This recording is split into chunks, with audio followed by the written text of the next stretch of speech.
वाहेगुरु जी का खालसा, वाहेगुरु जी की फतेह। वाहेगुरु जी की जय फतेह। भीम, जोहार, सत श्री अकाल। भाई भाई साहब, मानवता चैनल देख रहे हैं सभी दर्शकों का बहुत बहुत स्वागत है। मैं हूं जगदीश सतनामी। आज के एपिसोड में हमारे साथ जुड़े हुए सभी मेहमानों का मैं बहुत बहुत स्वागत करता हूं। जसबीर भाटिया साहब, वेलकम बहुत भाई साहब मानवता चैनल में।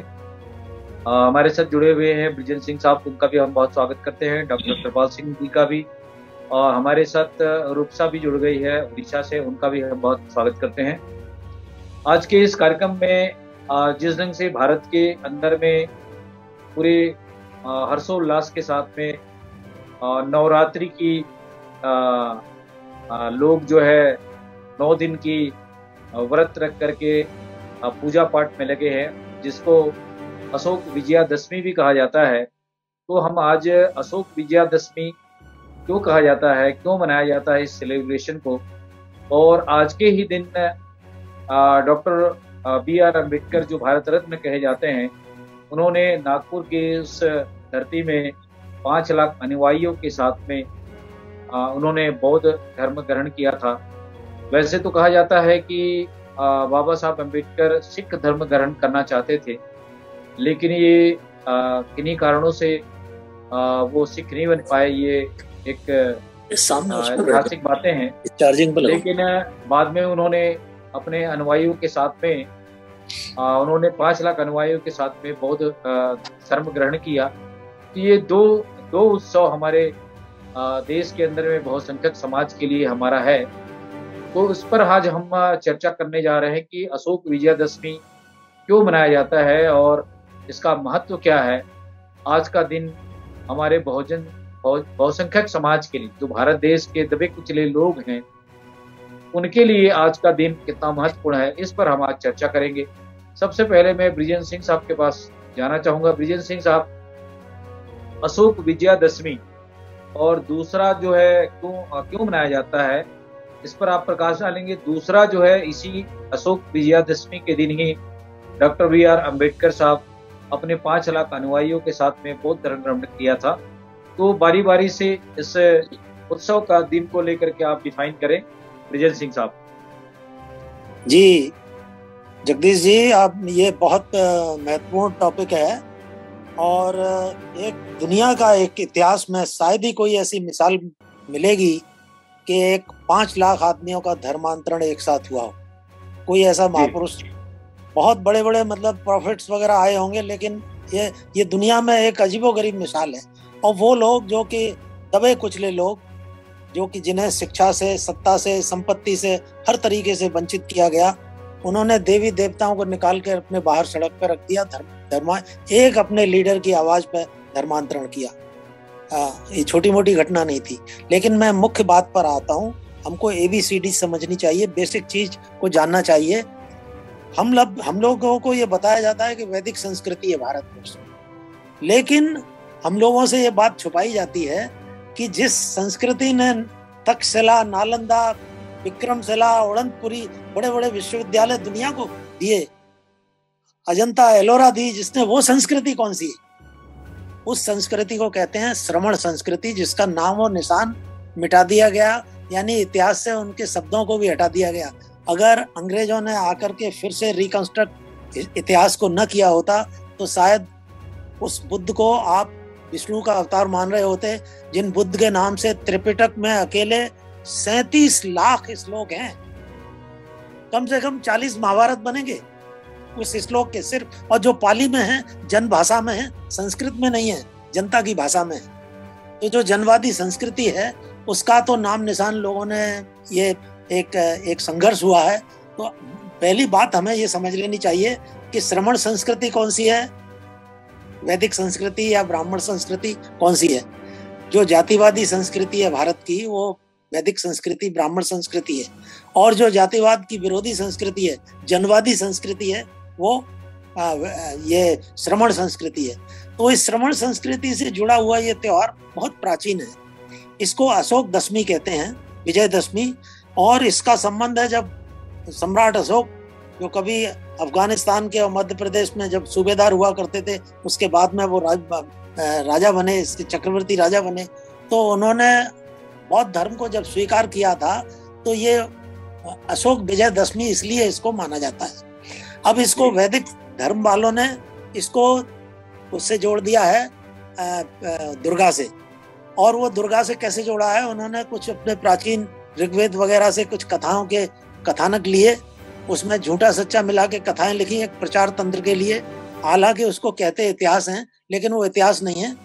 वो कथाएं जब लिखी गई हैं 10वीं शताब्दी के बाद ही लिखी गई हैं, यानी इस्लाम के आने के बाद। और उसमें ये उसका मकसद है कि राक्षसों में और देवताओं में युद्ध हुआ और उस युद्ध में राक्षस जीत गए। तो ये देवी को जो दुर्गा के रूप में वो राक्षसों को की हत्या करने वाली, उन्हें मारने वाली, ये 7-9 दिन तक बताते हैं कि युद्ध हुआ है और 9वें दिन उसका समापन हुआ है और उसमें महिषासुर राक्षस को की हत्या के साथ। तो ये कथाएं, लेकिन कहानियों में आप जानते हैं कि कुछ आधा झूठ आधा सच होता है, क्योंकि कथाओं का मकसद होता है, ये जो कथाएं हैं इनका मकसद है प्रचार करना। तो वैदिक संस्कृति के प्रचार के लिए ये कथा है इसमें, मगर ऐतिहासिकता का पुट है। मगर ऐतिहासिक घटना जो सम्राट अशोक की है, जिसे अशोक विजयदशमी कहते हैं, अंबेडकर ने अशोक विजयदशमी के दिन ही धर्म परिवर्तन किया था। और उन्होंने अपना भाषण शुरू करते वक्त ये कहा था कि इस देश की नागों की संस्कृति रही है, उन नाग संस्कृति में ही गौतम बुद्ध हुए हैं, वर्धमान महावीर हुए हैं, सम्राट अशोक हुए हैं, महापद्म नंद हुए हैं। जो भारत की संस्कृति डोमिनेटिंग ये रही है। अब एक समय आया जबकि सत्ता आपके हाथ से निकल गई, तो वही लोग जो हैं वो अछूत घोषित कर दिए गए। और जब अछूत घोषित कर दिए गए तो उन्होंने सम्मान के लिए एक बहुत बड़े झूठ का प्रचार कराया जाता है, जिसमें कि हमारे लोग भी उसमें शिकार हैं उसके, कि मुसलमानों ने जबरदस्ती धर्म परिवर्तन कराया। इससे बड़ा कोई झूठ नहीं है। आप खाली बंगाल में ही नहीं, अफगानिस्तान में देख लीजिए, बिहार शरीफ में देख लीजिए, आप उन जगहों को देख लीजिए जहाँ बौद्धों के बड़े बड़े केंद्र थे, वहाँ होलसेल में मुसलमान मिलेंगे। और ये इतिहासकारों ने इस बात प्रश्न को उठाया है, लेकिन इसमें गहराई से छानबीन नहीं हुई है।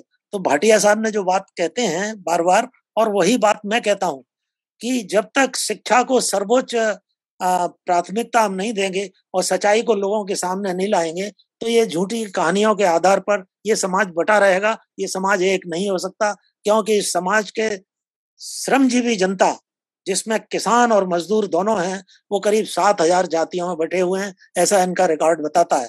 और जब ये लोगों को लड़ाने के लिए कहते हैं कि साहब इस जाति ने ज्यादा खा लिया, उस जाति ने ज्यादा खा लिया, तो हमारे लोग कहते हैं भाई आप जनगणना क्यों नहीं कराते?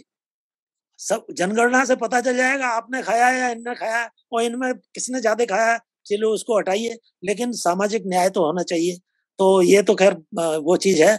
मगर ये विजयदशमी अशोक ऐतिहासिक दिन है, और बाबा साहब अम्बेडकर ने इस ऐतिहासिक दिन, लोगों ने उस वक्त ये भी कहा था कि आरएसएस वाले भी, अब उनका फाउंडेशन डे है, और ये नागपुर में अम्बेडकर ने किया था, तो लोगों ने कहा कि साहब चिढ़ाने के लिए आरएसएस वालों को ये किया है। बाबा साहब अम्बेडकर ने जब अपना भाषण देना शुरू किया तो उन्होंने यहीं से कहा कि देखो हमारी लड़ाई बहुत बड़ी है। कुछ लोग हमारे ऊपर आरोप लगा रहे हैं कि हमने ये चिढ़ाने के लिए आज का दिन चुना है विजयदशमी को। ये इसके ऐतिहासिक कारण है।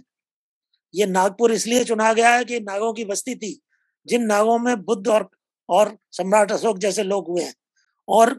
और ये विजयदशमी इसलिए नहीं चुनी गई है कि आरएसएस का स्थापना दिवस है उनको चढ़ाने के लिए। ये सम्राट अशोक का धर्म परिवर्तन का दिन था, इसलिए ऐतिहासिक कारणों से चुना गया।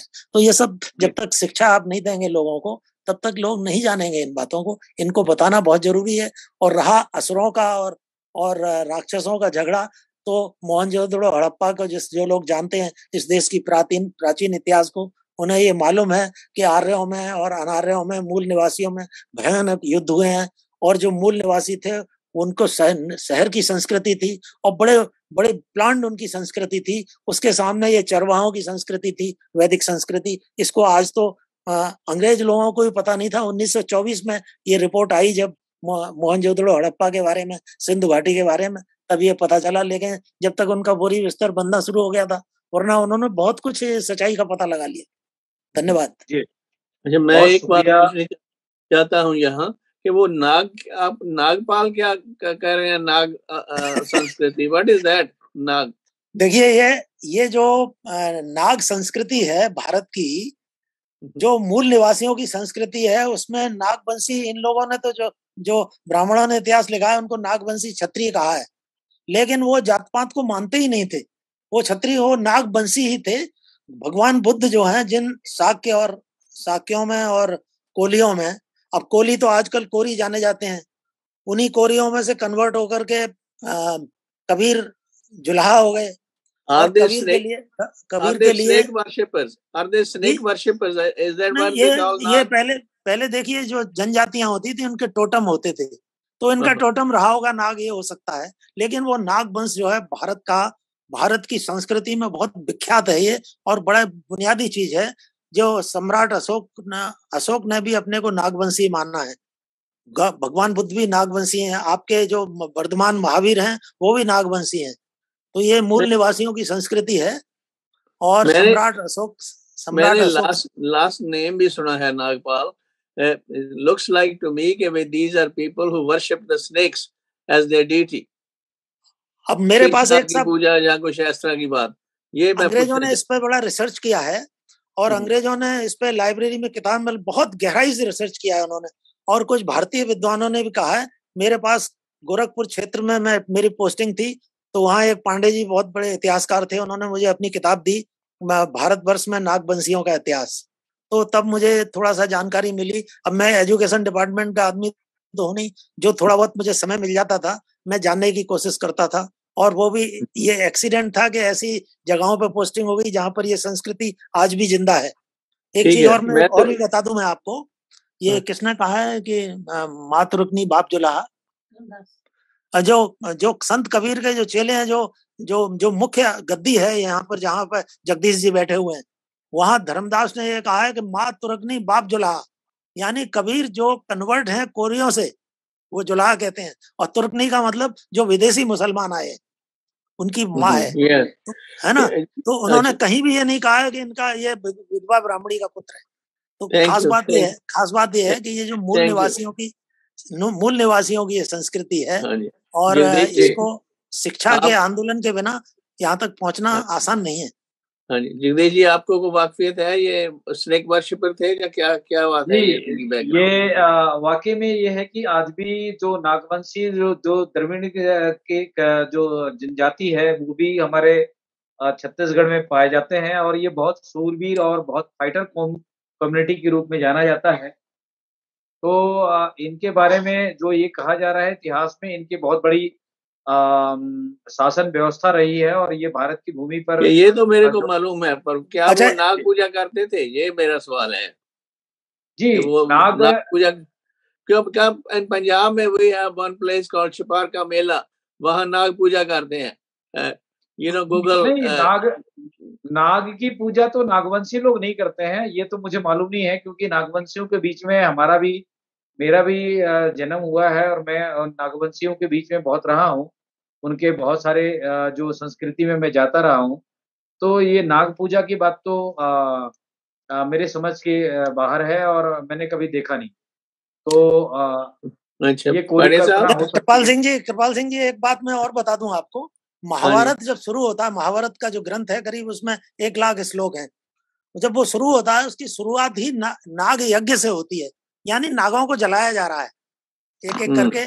तो वो तक्षक नाग, कोई एक नाग जिंदा रह जाता है, और उसके फिर आगे मतलब उससे भी ये पता चलता है कि ये जो मूल निवासी थे वो नागवंशी थे, जिनकी आर्यों से संघर्ष हुआ है। Thank you, interesting. तो इस मतलब मैं आज के इस सवाल को आगे बढ़ाते हुए मैं उड़ीसा की ओर आप लोगों को ले चलता हूँ। उड़ीसा से हमारे साथ हमारी रूपसा जुड़ी हुई है। रूपसा, हमें सुन पा रहे हैं? अपने आवाज को म्यूट करें रूपसा। हेलो, मुझे लगता है रूपसा हमारे साथ लिंक में नहीं है। बहरहाल मैं मैं इस चर्चा को आगे बढ़ाते हुए भाटिया साहब के पास जाना चाहूंगा। भाटिया साहब भी काफी इतिहास की पृष्ठभूमि को खंगालते रहते हैं, गूगल से भी सर्च करते रहते हैं। तो जिस ढंग से आज की जो चर्चा चल रही है उसको हालाँकि विस्तार से विजेंद्र सिंह जी ने कह दिया कि हमारे एक आदिवासी राजा हुआ करते थे जिसको महिषासुर कहा जाता है और उनको उनका भी अभी कल इनका मतलब हिंदू संस्कृति के लोग कल उसका वध करेंगे और 9 दिन तक ये पूजा पाठ करके उस देवी को शक्तिशाली जिसके 12 हाथ 12 सिर 12 या जो भी मतलब है वो तो इस पर ये सवाल को ज़्यादा हम वो ना देते हुए जो ऐतिहासिक दिन है, जो बाबा साहब ने धर्म परिवर्तन किया, दूसरा अशोक विजयादशमी कहा जाता है। हालाँकि इसमें अ, असत्य पर सत्य की जीत कहते हैं ये लोग। असत्य पर सत्य की जीत को लेकर ये रावण को भी जलाते हैं और हर साल जलाते हैं। तो इस पर एक तार्किक सवाल है और वन्यवैज्ञानिक शोध का भी विषय है। तो इस पर हम एक परिचर्चा के रूप में कर रहे हैं, ना कि हम किसी के धार्मिक भावनाओं को ठेस पहुँचाने के लिए आज की हम डिबेट को कर रहे हैं। तो ये ज्ञानवर्धक चर्चा भी है और इतिहास के आधार पर हम लोगों ने इस बात को चर्चा कर रहे हैं। तो मैं भाटिया साहब के पास जाना चाहूँगा। भाटिया साहब, आज के इस दिन को आप अपनी समझ के आधार पर और अपनी अध्ययन के आधार पर, ऐतिहासिक जानकारी के आधार पर हमारे देखने सुनने वाले को बताएँगे? भाटिया साहब। जी, वाहे खालसा वाहे फतेह, सत श्री अकाल। वॉइस ऑफ मानवता की तरफ से ये सवाल उठा है, उनका मैं धन्यवाद देता हूँ कि टाइम देते हैं आप हमें। लेकिन सच्ची बात यह है कि मुझे इसके बारे में ज़्यादा ज्ञान नहीं है। मुझे इतना ही थोड़ा-सा पता था, ये जो 10वीं है, ये जो 10 दिन थे जिसमें रावण के साथ लड़ाई हुई थी और उसके बाद विजय हुई थी और विजय के दिन ही उसको दशहरा मनाते हैं, दशहरा। तो ये उन्हीं दिनों की बात है, इससे ज़्यादा मुझे मालूम नहीं है, मैं ज़्यादा खोज नहीं कर सकता। जी। मुझे इतना पता है इसके बाद फिर दशहरा होगा शायद, तो भाई इतना ही मालूम है मुझे। जी, बहुत शुक्रिया भाटिया साहब, आपने आपके जानकारी के साथ जो भी आपने बातें जानकारी में है वो ठीक है। मैं कृपाल सिंह जी के पास जाना चाहूँ। अच्छा, रुपसा हमारे साथ आ गई। रुपसा, हमें सुन पा रहे हैं? जी सर, बोलिए। अभी तक आपने आज की इस चर्चा को सुना है, तो इस बाबत आपके पास क्या जानकारी है? अशोक विजयादशमी जो मनाया जाता है ये और महिषासुर जो दिवस के रूप में भी जो उस राजा को का जो वध किए जाने का भी प्रचलन देश के अंदर में है, इस बाबत आपके हमारे देखने सुनने वाले को आपकी जानकारी के अनुसार आप विस्तार से थोड़ा बताएं, रुखसा जी। और रुखसा बहन जी, कैमरा अपना ऑन क्यों नहीं करती हैं? नहीं सर, मैं बहुत खराब दिख रही हूँ, मेरी हालत बहुत बड़ी खराब है, इसलिए मैंने अपना चलो कैमरा ऑन नहीं किया। अपनी आवाज के आधार पर हमारे सुनने वालों को बताएं।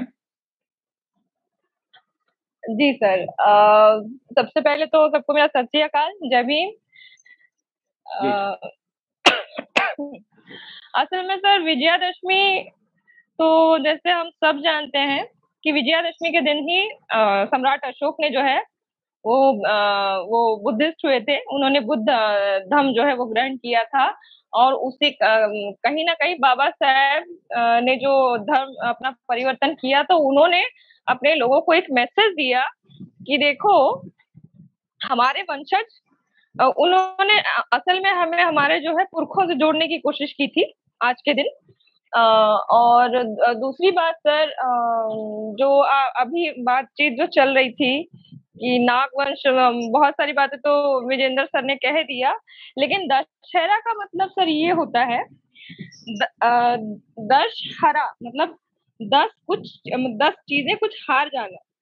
जैसे हमारे पहले के जो मूल निवासी राजा हुआ करते थे तो उनके किले हुआ करते थे, बहुत सारे किले हुआ करते थे। तो ऐसा मैंने सुना है पर्सनली, क्योंकि मैं ज्यादातर फिक्शन पे मैं फोकस नहीं करती हूँ और ये सब कुछ फिक्शन है, ये कहीं ना कहीं सिंबॉलिक तरीके से हमारे हिस्ट्री से जुड़ा हुआ है, मैं जानती हूँ, लेकिन उन्होंने इतना मैनिपुलेट किया है और हमें इसके ऊपर मुझे खास करके इसके ऊपर अभी तक कुछ कोई लिटरेचर डिटेल में अवेलेबल नहीं हुआ है जो मैं इसके ऊपर कुछ बोलूं। लेकिन हाँ, जितना तक मुझे मालूम है कि महिषासुर की जो ये बात कहते हैं, ये हमारे एक मूल निवासी राजा थे और इनके पास 10 किले थे। तो ये जो 9 दिन तक जो दुर्गा और उनके बीच की जो लड़ाई है, ये पहले से एक सीरियल आता था चंद्रकांता, उसमें ये सारा आज के दिन के ऊपर उसमें बहुत सारे डिटेल्स हैं। तो 10 दुर्ग हुआ करते थे और उस 10 दुर्ग को उन्होंने जो है ले लिया था ब्राह्मणों ने, हमारे राजाओं से, जो भी पहले के बुद्धिस्ट राजा हुआ करते थे या मूल निवासी राजा जिनको हम कहते हैं। तो इसीलिए इसको दशहरा भी कहते हैं। इसके ऊपर और ज्यादा जानकारी के लिए तो सर मुझे ही पढ़ना पड़ेगा, पर बहुत सारी चीजें मिलती हैं, लेकिन किसी का किसी चीज से कनेक्शन नहीं होता है। तो नेक्स्ट टाइम अगर मुझे इसके ऊपर कोई बहुत ज्यादा जानकारी हो तो फिर मैं साझा करूंगी सर आप लोग के साथ। बहुत शुक्रिया रुखसा, आपके ने जो जानकारी दी मुझे लगता है कुछ हद तक आपने सही कहा है। मैं कृपाल सिंह जी के पास जाना चाहूंगा। कृपाल सिंह साहब, चूंकि भारत की संस्कृति को आप भी जानते हैं और समझते हैं, तो आज की इस चर्चा के संदर्भ में आपका विचार हमें बताएं, कृपाल सिंह साहब। वाहिगुरू जी का खालसा वाहिगुरू फतेह जी।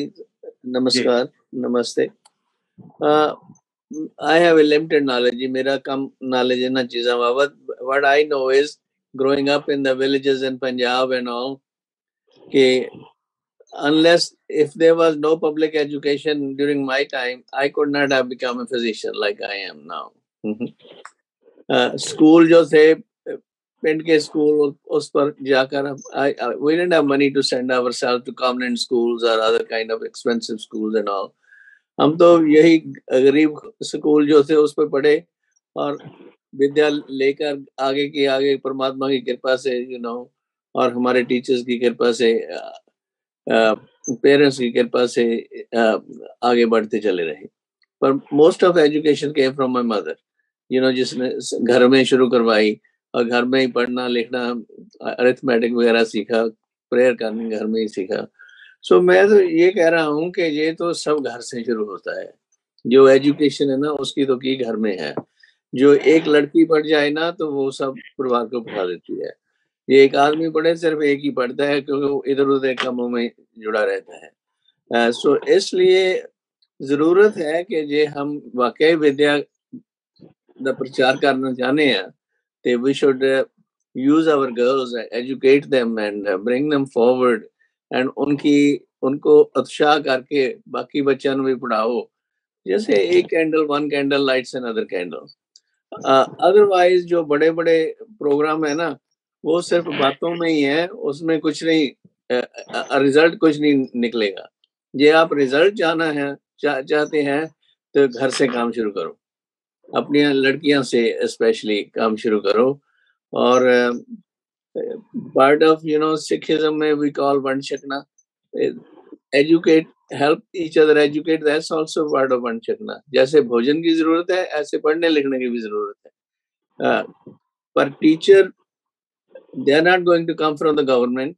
गवर्नमेंट कदे नहीं सपोर्ट करती। गवर्नमेंट तो ਤੁਹਾਡੇ ਤੋਂ ਮੰਗਦੀ है पैसे to run their business and to run the government and all. So this is where I think we need to emphasize if we want to create a new culture.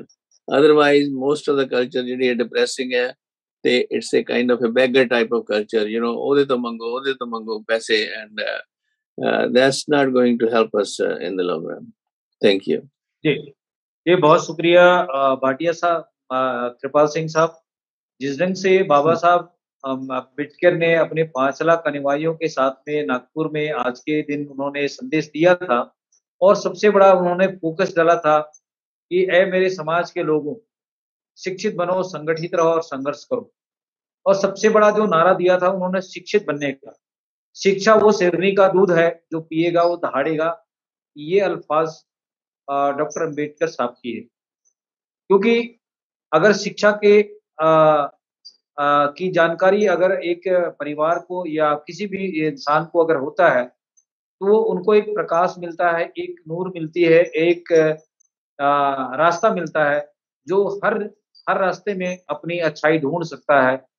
इसलिए बाबा साहब ने सबसे ज़्यादा अगर दुनिया के लोगों को मैसेज दिया, तो वो शिक्षित बनने का मैसेज दिया है और ये संकल्प लेने का जो दिन है, वो हमारे सब लोगों के लिए है और उन्होंने जो बुद्ध धर्म का जो अपनाया, उसके पीछे उनका मकसद यही रहा होगा मुझे लगता है कि सच की राह में चलने वाले जो लोग हैं, क्योंकि बुद्ध बुद्ध का जो विचार है, वो सील की ओर ले जाता है। सच बोलो, झूठ मत बोलो, व्यभिचार मत करो, शराब में मत पियो, जीव हत्या मत करो। यही गुरु नानक साहब की फिलॉसफी है, यही कबीर साहब की फिलॉसफी है, यही गुरु घासीदास बाबा साहब की फिलॉसफी है, रविदास की है। तो जितने भी एक ओंकार सतनाम करता पुरख आदि सच जो गुरुओं ने कहा है, हम एक ही मूल से उपजे हुए मानव मानव के रूप हैं, लेकिन हमको किसी न किसी तरीके से लोगों ने बाँट करके हमारे लोगों को गुलाम बना दिया है। इसको हमको समझने की ज़रूरत है और हमारे न्यू जनरेशन को, न्यू बच्चों को जिस ढंग से कृपाल सिंह जी कहते हैं कि आने वाले जो बच्चे हैं, बेटियाँ हैं, उनको पढ़ाएँ-लिखाएँ, शिक्षित बनाएँ, ताकि कि वो अपने इतिहास को पढ़ कर के आगे बढ़ सकें। इस बाबत मैं बृजेंद्र सिंह जी के पास आज की इस चर्चा को और इसलिए लेके जाना चाहूँगा कि इतिहास की जानकारी बृजेंद्र सिंह साहब को बहुत अच्छे से है। तो मुझे लगता है आज के इस एपिसोड को उन्हीं के विचारों से ज़्यादा हम सुनें और समझें, ताकि हमारे देखने-सुनने वालों को ज़्यादा लाभ मिले। बृजेंद्र सिंह साहब अगर आंटी जी भी जुड़ी हुई हैं, तो वो भी कुछ अपनी बात रख सकते हैं क्योंकि अभी कुछ देर उनका हमारे स्क्रीन पे उनका दर्शन हो रहा था, तो अगर कुछ बाबत वो अपने विचार रख सकती हैं, तो हमारे लिए बहुत मिसाल होगा। तो मैं निवेदन करूँगा आप भी बोलें और उनको भी अवसर दें और आज की इस विस्तार से इस चर्चा को, आज की इस जागरूकता का दिन को, प्रकाश का दिन जिसे हम प्रकाश का दिन कह सकते हैं, कि बाबा साहब ने लोगों को एक प्रकाश की ओर ले जाने की कोशिश किया, तो उस बाबत अपने विचार को रखें। हाँ, देखिए जगदीश जी, शिक्षा का कितना बड़ा महत्व है। जब एक बार आप सत्ता से बाहर हो गए, तो आपकी शिक्षा जब बंद कर दी गई, तो अपने इतिहास को भूल गए। अब जब इतिहास को भूल गए, तो ये शास्त्रों में आता है कि गौतम बुद्ध कौन है, तो कहा है कि उन्हें ब्रात्य कहा है। जैसे राक्षसों की एक ब्रांच है ब्रात्य, ब्रात्य क्षत्रिय है वो। और जो अवतार उन्होंने उनको घोषित किया है वैदिक धर्म में, तो उसमें कहा राक्षसों की बुद्धि भ्रष्ट करने के लिए अवतार लिया। तो आपने देखा होगा 9 अवतार हैं, सब वेल आर्म्ड होंगे, सब हथियारबंद होंगे, हिंसा भी करेंगे, राक्षसों की हत्या करेंगे। एक गौतम बुद्ध ऐसे अवतार हैं जिनके पास कोई हथियार नहीं है और वो रक्षा नहीं करते, तो उन्होंने कहा कि राक्षसों की बुद्धि भ्रष्ट करने के लिए अवतार लिया। तो इस तरह की जो कथाएं होती हैं, उसमें होता तो प्रचार तंत्र है, कहीं ना कहीं सच्चाई होती है। अब जैसे महाभारत का पहला चैप्टर स्टार्टिंग खुलती है नाग यज्ञ से, और नागों को मारा जा रहा है, उसमें नागों को जलाया जा रहा है। तो जैसे जैसे यज्ञ करते थे, तो यज्ञों में आदमियों को भी जलाते थे, पशुओं को भी मारते थे। तो ये कौन सा वो यज्ञ होता है, नरमेध यज्ञ, नरमेध यज्ञ भी करते थे। तो ये जो आपको पता होगा, भगवान महावीर हैं जैनों के, उनसे पहले करीब 250 साल पहले पारसनाथ हुए हैं। अब पारसनाथ की मूर्ति को अगर आप देखेंगे, तो नाग जो है उनकी रक्षा कर रहा है, उसके मूर्ति के ऊपर नाग का फन है, पारसनाथ। तो जैनियों में नाग को इतना ज्यादा कहते हैं कि जैन कभी नाग को मारेगा नहीं, नाग को वो पूज्य मानता है और मतलब बड़ा इतिहास पुरुष ही मानते हैं उसको। तो अब जैसे जो मैं अभी कह रहा था कि कबीर के लिए उन्होंने कहा कि जब जुलाहा हो गए वो कन्वर्ट होकर के, तो आज जो वो अनटचेबल कहे जाते हैं, जो जो जुलाहा नहीं हुए हैं, लेकिन जो कन्वर्ट भी हो गए उनको भी अनटचेबल ही कहा जाता है। मगर इस बात को नहीं भूलना चाहिए कि गौतम बुद्ध की माँ, गौतम बुद्ध की पत्नी, दोनों उसी कोलीय परिवार की थी और शाक्य वंश का ही एक अंग था कोलीय। तो जब सत्ता में थे वो चक्रवर्ती थे, जब सत्ता हाथ से निकल गए तो अनटचेबल घोषित कर दिए गए। तो आज अपने को दिमाग से ये भी निकाल देना चाहिए कि हम छोटे हैं। अरे भाई, लड़ाई में हार गए आप, तो लड़ाई कोई अंतिम लड़ाई थोड़ी है। इसीलिए बाबा साहब अम्बेडकर ने कहा कि रेवोल्यूशन एंड काउंटर रेवोल्यूशन, ये संघर्षों का इतिहास है, न्याय अन्याय का, जालिम का, मजलूम का। हम किसके साथ हैं हमको ये तय करना है।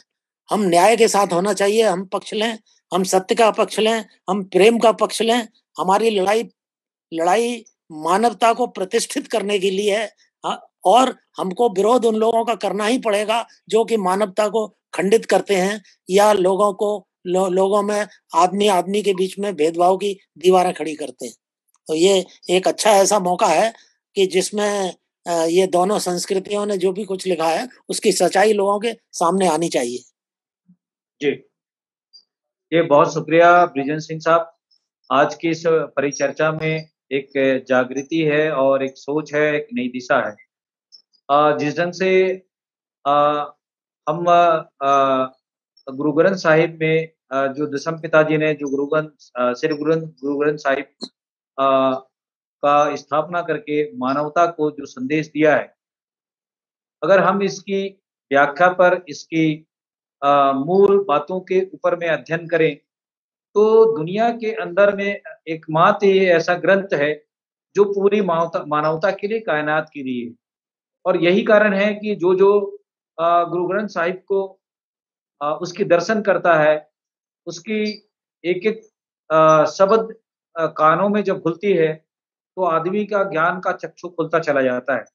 क्योंकि मैं जब सुबह-सुबह जब नींद खुलती है तो मेरी शुरुआत जो है अमृतसर के उस शबद कीर्तन से मेरी शुरुआत होती है और मैं दिन भर अपने आप को एक शारीरिक रूप से चंगा महसूस करता हूँ। ये मेरे अनुभव की बात है। तो मुझे लगता है कि जो जो सृष्टि का विस्तार दर्शन अगर है तो वो गुरु ग्रंथ साहिब है। इसमें जितने भी संत महापुरुषों की वाणियों को उसमें दर्ज करके दसम पिताजी ने जो हमारे लिए उपकार किया है, हम उसके ऋणी हैं ऐसे महान गुरु को, जिन्होंने हमें ये सिखाया कि जुल्म करने वाले से ज़्यादा जुल्म सहने वाला दोषी है। और उन्होंने अपने जीवन काल में जितने भी अन्याय अत्याचार के खिलाफ लड़ाई लड़ी, वो सब जुल्म और अन्याय के खिलाफ उनका संघर्ष था, उनका युद्ध था। तो मैं आज के इस परिचर्चा को, हमारा समय भी हो चुका है, क्योंकि बाबा साहब भी एक सच्चे इंसान थे, मानवता थे और सत्यनाम को मानते थे।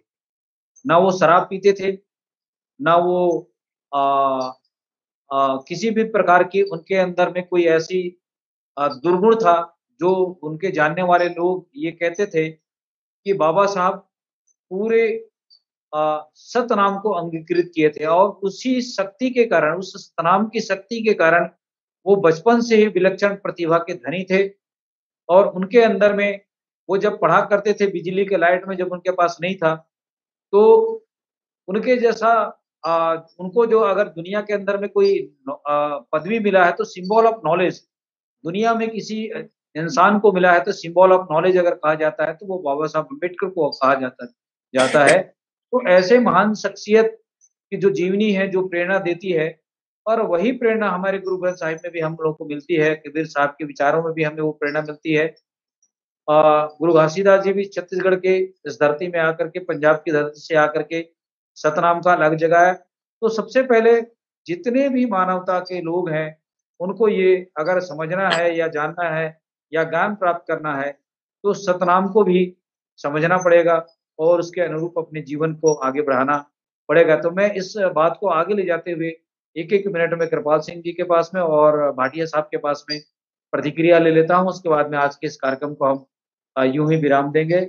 2 मिनट हमारे पास बचा हुआ है। एक बात ऐड कर दूं, बस आप ही की बात, कि बाबा साहब अम्बेडकर जो थे वो कबीरपंथी परिवार के ही थे, तो सतनामी परिवार के ही थे। वो माँ की तरफ से भी, पिता की तरफ से भी, ये बात हमको नहीं भूलनी चाहिए। जी, बहुत शुक्रिया, इसको भी आपने स्पष्ट कर दिया है। तो मैं जहाँ तक बाबा साहब अम्बेडकर को, उनकी जीवनी को पढ़ने के बाद में मुझे एक जानकारी जो मिला है कि वो एक नेक दिल और एक सच्चा इंसान थे। उनके अंदर में सच्चाई कूट-कूट के भरी हुई थी और लोगों के जन कल्याण के प्रति उनके अंदर में ये भावना थी, तभी वो इस मुकाम तक पहुँचे और मानवता को उन्होंने इतना बड़ा हम अगर कहें तो एक ग्रंथ हमारा गुरु ग्रंथ साहिब है, तो दूसरा अगर हम समता, न्याय और सच्चाई का ग्रंथ है तो भारतीय संविधान है। ये दोनों ग्रंथ को हमारे बहुसंख्यक समाज के लोगों को पढ़ना चाहिए, ज्ञान हासिल करना चाहिए और सच की राह में आगे बढ़ना चाहिए। आज का ये महत्वपूर्ण सब्जेक्ट को लेकर हम चर्चा कर रहे हैं। मैं सबसे पहले कृपाल सिंह जी के पास में जाना चाहूँगा। मैं बार-बार ये भी कहता हूँ कि गुरु ग्रंथ साहिब को गुरुद्वारा से निकाल करके उसके विचारों को जन-जन तक लेके जाने की ज़रूरत है। तभी हम दुनिया के अंदर में हम मानवता, सच्चाई, प्रेम, भाईचारा हम खुलूस पैदा कर सकते हैं। तो मैं डॉक्टर कृपाल सिंह जी के पास में अमेरिका से जानना चाहता हूँ कि हमारे देशवासियों को, सुनने वालों को अपने मुखारबिंद से एक अच्छा संदेश दें और अपने विचार व्यक्त करें। Thank you ji. Again Guru Granth साहब ਦੇ ਵਿੱਚ ਹੀ ਉਪਦੇਸ਼ ਹੈ ਸਭੇ ਸਾਂਝੀ ਵਾਸ ਰਾਇਨ ਕੋਈ ਨਾ ਦਿਸੈ ਬਾਰਾ ਜੀਓ।